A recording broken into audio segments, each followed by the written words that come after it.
I don't remember inviting you. Ah, she must be talking about her bragging party today, showing off her fancy high-rise apartment to everyone. Well, I don't remember being invited either, and I certainly had no desire to go. But she continued to confront me. Did you come for a tour or something? You, who can only afford such cheap and unimpressive clothes for your own daughter? She smirked, looking down on me. Hearing this, I decided to fight back. Is there a reason I shouldn't be here? Yes, this is no place for someone as poor as you. With one sentence, I stopped Jasmine in her tracks. As my words sunk in, her face turned ashen, then quickly flushed with anger. She couldn't believe what I had said and called me a lying bastard, which was rather amusing. My name is Ellen, and I'm a homemaker. I did want to work, but at my husband's request, I decided to focus on our home. But every day is filled with joy as I work hard for my family. My loving husband, our dear daughter, and I lead a life full of love and dedication. This story took place a few years after my daughter was born. She had grown up, and it was time for her to attend preschool. Among several options, my husband and I chose the preschool where we believed our daughter could grow freely. At first, she was a little nervous, but she soon made many friends and enjoyed her days at preschool. I also made new friends, other moms, thanks to our children's friendships. But not all of these connections were pleasant. While most of them were kind, there were a few who always tried to one-up everyone else. The leader of this pack was Jasmine. According to other parents, Jasmine was a homemaker too, but her husband worked at a famous company.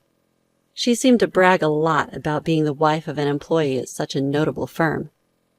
Her stories were always about luxurious hotels, trips abroad, or buying designer items. Just recently, I had to listen to her boast about her lunch at a renowned chef's restaurant. While Jasmine seemed to have a few friends among the moms, I didn't want much to do with her. But it seems like we can't always choose who we encounter. On holiday, I took my daughter to the park and unexpectedly ran into Jasmine. "Oh, hello there," she approached me. Jasmine was dressed in an elegant, tight dress with delicate, strappy mules. Everything about her screamed expensive. It was all so outstandingly flashy and beautiful. Not exactly the outfit one would expect for a park outing with a child. "Hello," I managed to respond, doing my best to hide my discomfort. She then erased her expression and stared at me. I was puzzled, wondering if I'd done something wrong. But then I realized her gaze was focused on my daughter standing next to me. Upon seeing my daughter, Jasmine chuckled in a derisive manner, looking at me with a smirk, and then she turns to me with the smirk. "Hey, where do you buy your daughter's clothes?" I wonder why she's asking. Her next line answers my question quickly. "Those clothes look quite cheap. Don't you feel bad for your daughter?" Indeed, my daughter was wearing a simple t-shirt and skinny jeans that you could find anywhere. But it's not ragged, and I never really paid it any mind, so I just chuckled and let it slide. It seems like any response I give would just invite a counter-argument, so saying anything now would only lead to a headache. Better to avoid unnecessary confrontation. Seeing my forced smile, Jasmine apparently assumed she'd hit a nerve. With a triumphant look, she said, "If you can't afford anything better, let me know. I can give you some of my kids' old clothes. They're second-hand, though. If you want, I can even give you some of my clothes." I had no particular desire to accept her offer, so I responded vaguely with, "Sure, I'll keep that in mind if I ever need to." By this time, our kids were engrossed in different play equipment, so I was eager to end the conversation. "My daughter seems to want to play somewhere else, so I have to go," I told her. "Well, if you ever need help with clothes, don't hesitate to tell me." She waved flamboyantly, and we parted ways. Seeing my daughter's cheerful smile ahead of me, my irritation subsided. One day I heard Jasmine was inviting some close mom friends over to a party at her house. Apparently, she'd bought a newly built high-rise apartment with her husband's money. She probably planned to show off the apartment during her home party. I was not invited, but I had no interest in a party thrown by Jasmine and figured it would just be an opportunity for her to boast, so I didn't care. Rumor has it that there was a dress code for the dinner party. Apparently, the guests were instructed to wear ostentatious, brightly colored, and beautiful dresses, which aren't usually required at a casual home party. I also heard that moms from relatively affluent families were invited. Sure enough, looking at the guest list, there were moms with husbands working at global companies or whose families owned large pieces of land. The dress code was probably there to filter the guests. Realizing again that Jasmine judges people by their wealth, I was fed up just hearing about it. I genuinely considered how to avoid her as much as possible in the future. But as long as our kids were at the same preschool, that seemed unlikely. I hoped we'd never meet again privately, but after the recent incident at the park, I realized that we live in the same area and that it would be difficult. I wished that this problem would disappear completely someday. I even wished on a star. On another day, I found myself heading towards a high-rise apartment. I opened the automatic lock at the entrance, walked inside the building, and looked around the floor. Just then, a door creaked open. Surprisingly, the person who appeared was the haughty guardian, Jasmine. I was taken aback and stood frozen for a moment, but soon I regained my composure. Well, hello there. No matter how much I disliked her, I figured I should at least say hello. However, Jasmine didn't respond, instead staring at me with wide eyes. We exchanged glances for a while until Jasmine furrowed her brows, a clear sign of her unhidden anger, and addressed me. I don't remember inviting you. Ah, she's referring to today's party. I don't recall being invited either, nor did I want to attend. Well, I wasn't invited, I responded matter-of-factly. Apparently, she didn't appreciate my response. Jasmine continued to confront me. Why are you here if you weren't invited? Why am I here, you ask?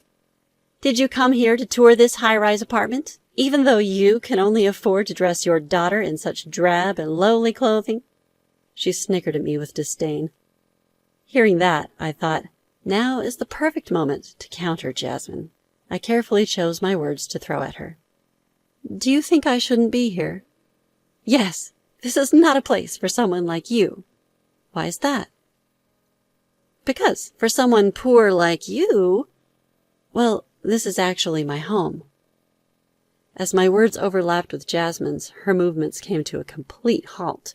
Her face turned pale when she realized what I had said. She probably hadn't expected that response at all.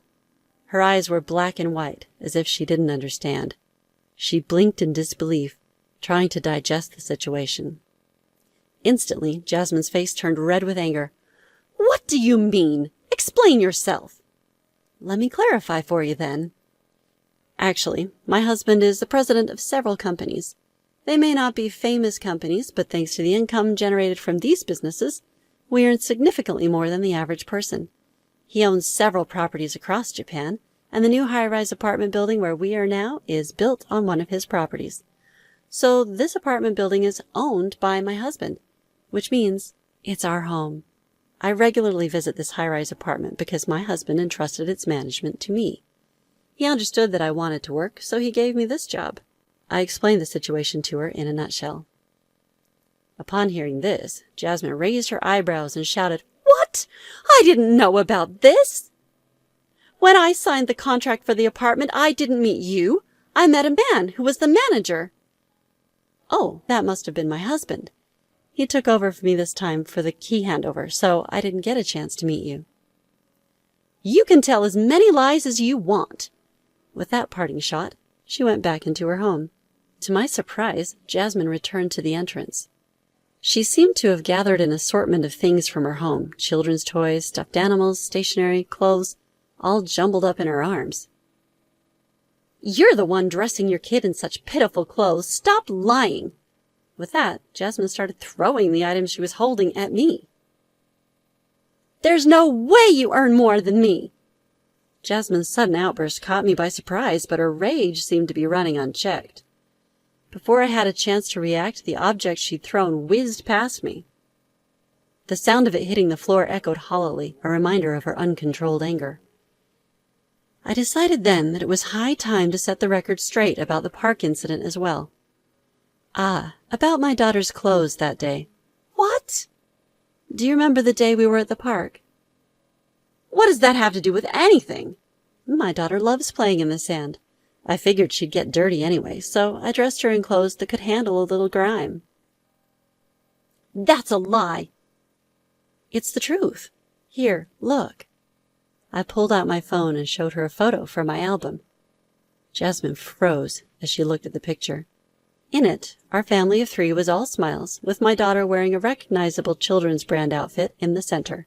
Jasmine's eyes widened even further in surprise as she took it in. You only dressed her nicely that one time, didn't you? She screeched, clinging to her last shred of denial. That's not true. Here, look at all these, I countered, showing her multiple photos. Sure enough, my daughter was seen wearing nice clothes in beautiful settings and more casual wear where it was likely she'd get dirty.